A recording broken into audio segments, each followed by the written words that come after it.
നമ്മുടെ എല്ലാവരുടെ വീട്ടിലും ഫ്രിഡ്ജിലും എ സിയിലും സ്റ്റെബിലൈസർ ഉണ്ടാവും. ഈ സ്റ്റെബിലൈസർ ഓൺ ആക്കുമ്പോൾ എന്തിനാണ് ഈ 3 മിനിറ്റ് അല്ലെങ്കിൽ 2 മിനിറ്റ് ഡിലേ കൊടുക്കുന്നത് എന്തിനാണെന്ന് ആർക്കും അറിയില്ല.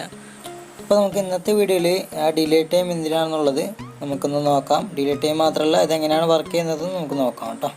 ഈ ചാനൽ ആദ്യമായിട്ട് കാണുന്നവരാണെങ്കിൽ ചാനൽ സബ്സ്ക്രൈബ് ചെയ്യുക, അടുത്തുള്ള ബെല്ലൈക്കൻ കൂടി അമർത്തുക. അപ്പോൾ അടുത്ത വീഡിയോ ഞാൻ പോസ്റ്റ് ചെയ്യുമ്പോൾ നിങ്ങൾക്ക് നോട്ടിഫിക്കേഷൻ ലഭിക്കുന്നതായിരിക്കും.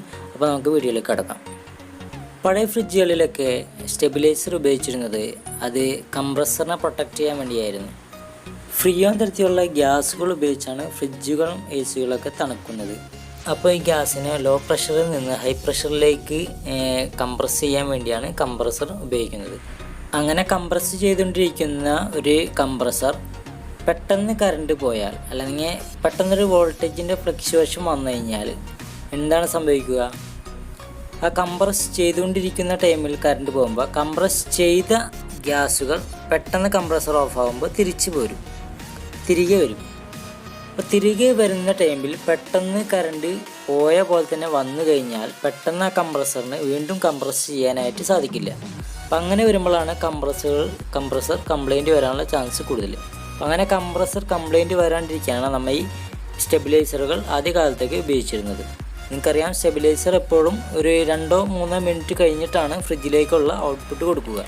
അപ്പോൾ കംപ്രസർ ഓഫായി കഴിഞ്ഞാൽ ഒരു 2 അല്ലെങ്കിൽ 2 മിനിറ്റെങ്കിലും മിനിമം വേണം അതിൻ്റെ പ്രഷർ ഒന്ന് കുറയാൻ. അപ്പോൾ പ്രഷർ കുറഞ്ഞതിന് ശേഷം മാത്രമേ വീണ്ടും കംപ്രസ് ചെയ്യാനായിട്ട് പറ്റുള്ളൂ. അപ്പോൾ അതിനാണ് നമ്മൾ ആദ്യം സ്റ്റെബിലൈസറുകൾ യൂസ് ചെയ്യുന്നത്. പെട്ടെന്ന് കറണ്ട് പോയി വരുമ്പോൾ തന്നെ ഫ്രിഡ്ജ് ഓണാവാൻ പാടില്ല, അല്ലെങ്കിൽ കംപ്രസർ ഓണാവാൻ പാടില്ല. അപ്പോൾ അതിനു വേണ്ടിയാണ് ഈ സ്റ്റെബിലൈസറുകൾ ആദ്യകാലത്തേക്ക് ഉപയോഗിച്ചിരുന്നത്. എന്നാൽ പുതിയ ഫ്രിഡ്ജുകളിൽ നമുക്ക് റിലേ അല്ലെങ്കിൽ ഓവർലോഡ് പ്രൊട്ടക്ടർ എന്ന് പറഞ്ഞ 2 പാർട്സും കൂടെ കംപ്രസറിൽ വരുന്നുണ്ട്.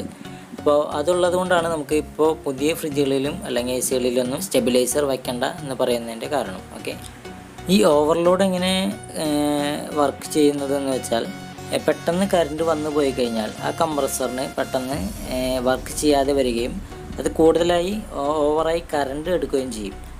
അങ്ങനെ വരുമ്പോൾ ഈ OLP എന്ന ഈ ഓവർലോഡ് പ്രൊട്ടക്ടർ കംപ്രസറിക്കുള്ള സപ്ലൈ ഓഫാക്കുകയാണ് ചെയ്യുക. അങ്ങനെയാണ് പുതിയ ഫ്രിഡ്ജിലൊക്കെ സ്റ്റെബിലൈസർ ഇല്ലാതെ കംപ്രസറിനെ പ്രൊട്ടക്റ്റ് ചെയ്യുന്ന പരിപാടി. എന്നാലും ഇപ്പോൾ പുതിയ ഫ്രിഡ്ജുകളിലൊക്കെ സ്റ്റെബിലൈസർ ഉപയോഗിക്കുന്നത് വളരെ നല്ലതാണ്. ഇപ്പോൾ കൂടുതലായിട്ട് വരുന്നതും ഇൻവെർട്ടർ ഫ്രിഡ്ജുകളും ഇൻവെർട്ടർ എ സികളൊക്കെയാണ്. അപ്പോൾ ഇൻവെർട്ടർ എ സി, ഇൻവെർട്ടർ ഫ്രിഡ്ജൊക്കെ എന്ന് പറഞ്ഞാൽ എന്താണെന്നുള്ളത് നമുക്ക് വേറൊരു വീഡിയോയായി ചെയ്യാം. അതിൽ സ്റ്റെബിലൈസർ നിർബന്ധമായി വെക്കേണ്ട ആവശ്യമുണ്ട്. അപ്പോൾ എന്തുകൊണ്ടാണെന്നുള്ളതൊക്കെ നമുക്ക് അടുത്ത വീഡിയോയിൽ നോക്കാം. ഇന്നത്തെ വീഡിയോ നിങ്ങൾക്ക് എല്ലാവർക്കും മനസ്സിലായി എന്ന് വിചാരിക്കുന്നു. എന്തെങ്കിലും സംശയങ്ങളൊക്കെ ഉണ്ടെങ്കിൽ താഴെ കമൻറ്റ് രേഖപ്പെടുത്തുക. എനിക്ക് പറ്റാവുന്ന രീതിയിലൊക്കെ ഞാൻ നിങ്ങൾക്ക് റിപ്ലൈ തരുന്നതായിരിക്കും. അപ്പോൾ നമുക്ക് അടുത്ത വീഡിയോ കാണുന്നവരെ ഗുഡ് ബൈ.